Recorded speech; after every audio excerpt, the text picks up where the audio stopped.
Je suis content de te retrouver aujourd'hui pour cette nouvelle vidéo où je vais te présenter les 7 erreurs que j'ai pu commettre depuis quelques années en investissant dans l'immobilier. Je me présente, je suis Xavier, je suis investisseur immobilier en marge de mon activité traditionnelle dans le salariat. À ce jour, j'ai 7 biens locatifs pour un patrimoine de 1,6 million. C'est parti!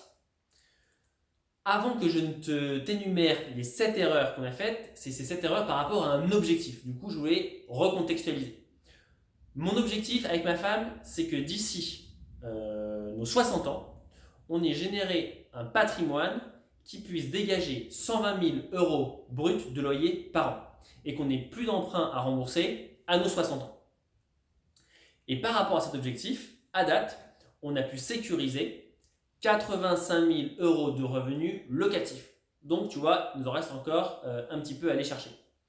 Et pour que tu comprennes un petit peu, tu trouveras ici une carte de nos investissements locatifs. Donc ici, on est sur Paris et on a investi sur la rive droite, il y en a 6. Et ici, on se trouve à Lille où on a un investissement en cours et ici, notre résidence principale. Alors, quelles sont ces 7 erreurs?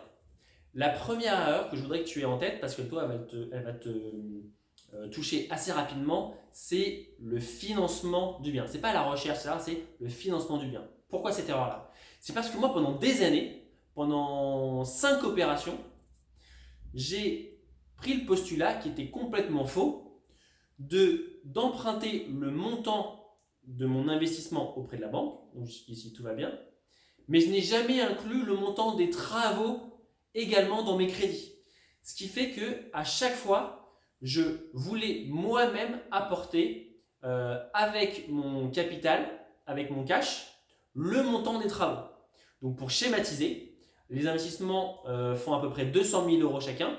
Et pour 200 000 euros, grosso modo, il faut dépenser 15 000 euros de travaux quand il faut tout refaire. Et du coup, moi, toute l'année, j'économisais pour avoir ces 15 000 euros pour pouvoir répéter l'opération l'année d'après.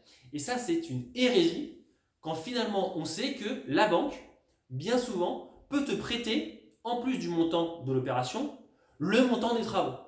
Donc, j'ai perdu beaucoup de temps à mettre de côté pour pouvoir payer les travaux. Du coup, ce qui a délié le timing avec lequel je pouvais faire mes achats. Grosso modo, depuis quelques années, j'ai acheté un appartement par an, ce qui en fait est beaucoup trop lent si on veut se créer un capital conséquent rapidement. La deuxième erreur que j'ai pu commettre, c'est d'avoir privilégié la facilité. Alors, c'est assez compréhensible, mais il faut que tu l'aies également à l'esprit. Moi, j'habitais à Paris quand j'ai commencé mes investissements. Donc, je connaissais plutôt pas trop mal Paris, les quartiers qui montaient, les quartiers où il y avait pas mal de demandes, ceux où il y avait des commerces sympas, des lignes de métro. Donc, moi, spontanément, j'ai regardé plutôt ce que je pouvais me payer, c'est-à-dire des studios proches de là où j'habitais, parce que, un, je connaissais, deux, c'était plus facile pour moi de gérer, parce que je pouvais aller sur place s'il y avait des problèmes. Et donc, je me suis fermé tout un éventail d'options, soit en dehors de Paris, soit sur des biens plus conséquents, parce que j'imaginais que faire des studios parce que j'avais que 200 000 euros, soit sur des quartiers très différents. Tu as bien vu, toute la rive gauche de Paris, je l'ai complètement occultée. C'est parce que moi, j'ai privilégié la facilité. Donc, j'ai été d'une certaine manière assez paresseux. Et ça, j'aimerais que tu aies cet élément-là en tête. Ne te dis pas que les investissements sont bons à côté de chez toi. Souvent, il faut aller plus loin, il faut passer le périph', il faut passer l'autoroute qui est proche de chez soi pour trouver des biens intéressants pour pouvoir aller vite dans l'immobilier. C'est vraiment notre deuxième erreur. La troisième erreur, c'est d'avoir été peu regardant sur les travaux. Donc si tu me suis, tu sais que j'ai, dans quasiment tous les cas, fait des travaux dans mes appartements. Le problème, c'est que l'entrepreneur que j'ai utilisé sur pas mal d'opérations, en fait, je me suis aperçu qu'il n'était pas très bon sur tout ce qui était plomberie. Et je m'en suis aperçu après coup, après 2-3 ans, parce que très vite, on a eu des problèmes de plomberie. Et là, c'est des problèmes qui étaient assez conséquents, où j'ai dû débourser sur plusieurs appartements 2000-3000 euros pour changer le ballon, changer certaines canalisations. Et ça, avec le recul, je me dis, c'est dommage, parce que j'aurais dû être plus regardant sur la compétence de l'équipe que j'ai fait travailler sur les travaux. Et du coup, je l'ai payé a posteriori avec de l'argent de ma poche, encore une fois à sortir. Et ça, c'est une erreur parce que du coup, ça peut nous mettre un peu en difficulté après les achats, au cours des mois où il faut sortir de l'argent qu'on n'avait pas prévu. Donc, mon conseil, c'est d'être particulièrement vigilant, non pas sur les travaux, mais la qualité également des travaux. Le troisième élément que j'aimerais t'indiquer, le quatrième élément, pardon, c'est, et là on a vraiment été complètement stupide, c'est la renégociation d'un crédit immobilier. Ma femme avait fait un achat d'un appartement avec un taux d'emprunt qui à l'époque était bon, hein, mais de 3 et quelques pourcents. Plusieurs années après, on s'est rendu compte que les taux étaient plus bas, donc on a renégocié ce prêt. Et plutôt que de privilégier un allongement de la durée de ce prêt pour avoir moins de mensualités à payer tous les mois, on a pris le parti, ce qui est vraiment débile, de réduire la durée du prêt pour payer moins d'intérêt. Et si tu me suis et si tu comprends un peu l'immobilier locatif, ce qu'il faut vraiment avoir en tête, c'est de ne pas payer beaucoup d'intérêt. C'est pas ça le sujet. Le sujet, c'est d'avoir les mensualités les plus faibles possibles. Donc nous, quand on a réduit notre durée d'emprunt, on a fait le contraire. Donc ça nous a également freiné pour répéter les opérations rapidement. Donc ça vraiment, il le bien en tête. Moi, je suis tombé dans le panneau comme un débile. Donc s'il te plaît, évite de faire cette erreur.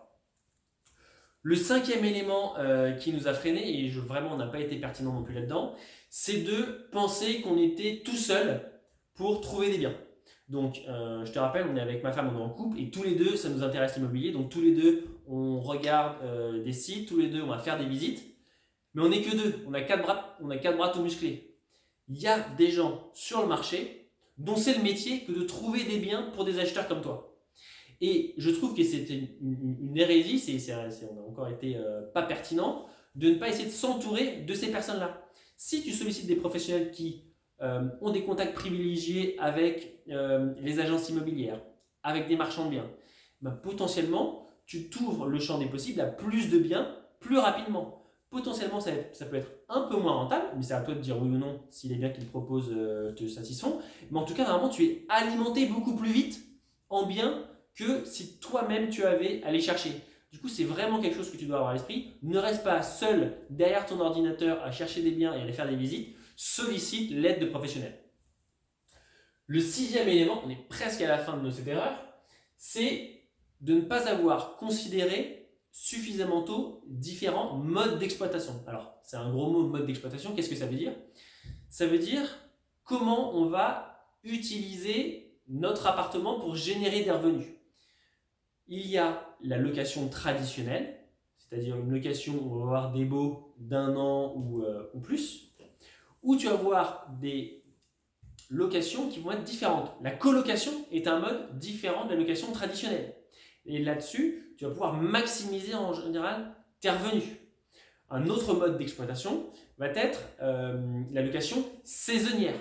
Donc tu vois, ça c'est des choses que moi je commence à mettre en place maintenant sur le dernier bien que je suis en train d'acheter et j'aurais dû y penser plus tôt, encore une fois, pour maximiser mes revenus. Moi, je me suis concentré sur du studio à Paris, 20 mètres carrés. Alors, c'est pas mal, ça m'a réussi. Mais j'aurais pu mieux faire en envisageant déjà d'autres options dès le début. Et là, je ne t'ai pas parlé non plus des locaux commerciaux, des parkings qui doivent rester des éléments sur lesquels tu peux potentiellement te positionner si tu veux faire grossir ton empire immobilier.